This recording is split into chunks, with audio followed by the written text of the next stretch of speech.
Hello dear students, how are you. आज अपन Coulomb's law enjoy करेंगे। कूलम्स लॉ क्या होता है, उसका नेचर क्या होता है, फोर्स का, ये सब आज की क्लास में अपन डिस्कस करेंगे। Coulomb's law.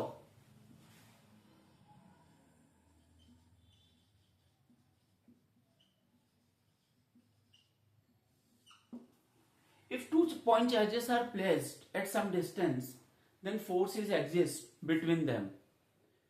अगर दो पॉइंट चार्जेस कुछ डिस्टेंस पर रखे हुए हैं तो उनके बीच में इलेक्ट्रिक फोर्स लगता है। Suppose there are two point charges Q1 and Q2 are separated by some distance R, then Q1 apply force on Q2 and Q2 also apply force on Q1. ये फोर्स एक्शन और reaction के force होते हैं। Every action there is equal and opposite reaction, you know that by Newton third law. तो यहां पर जो force लगेंगे वो पेयर में लगेंगे। Then force experience by one due to two is equals to force experience by two due to one. यहां पर दोनों फोर्स मैग्नीट्यूड में इक्वल होंगे और डायरेक्शन में अपोजिट होंगे। अब ये दोनों चार्जेस एक दूसरे पर इक्वल और अपोजिट फोर्स लगा रहे हैं, तो ऐसा नहीं है कि एक चार्ज का मैग्नीट्यूड ज्यादा है तो वो ज्यादा फोर्स लगाएगा, दूसरे चार्ज का मैग्नीट्यूड कम है तो वो कम फोर्स लगाएगा। दोनों इक्वल अमाउंट का ही फोर्स लगाएंगे।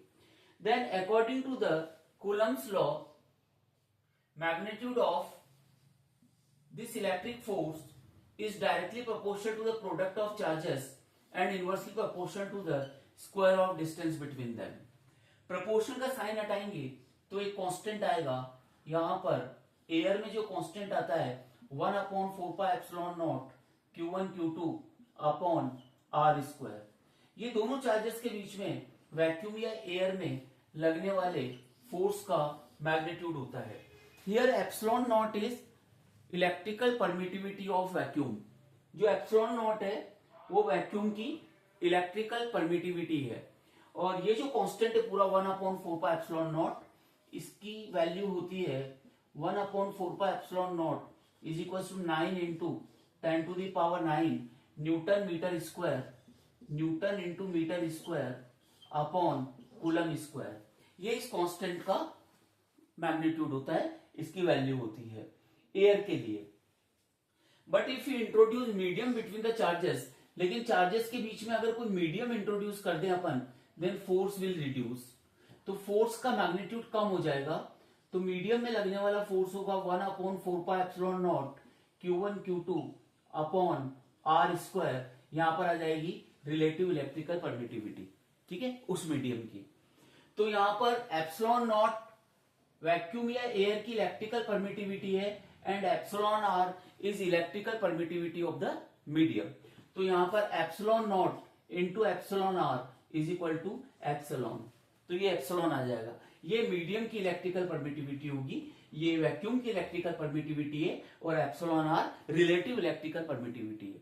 Then epsilon R is equal to epsilon upon epsilon naught. तो relative electrical permittivity is nothing but the ratio of electrical permittivity of the medium to the air.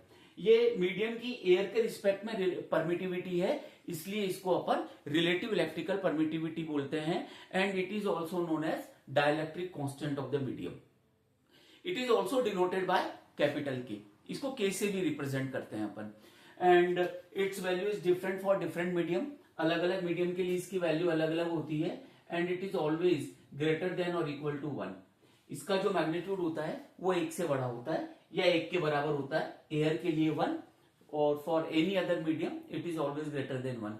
जैसे water के लिए relative electrical permittivity 81 होती है, और metals के लिए इसकी वैल्यू इनफाइनाइट होती है।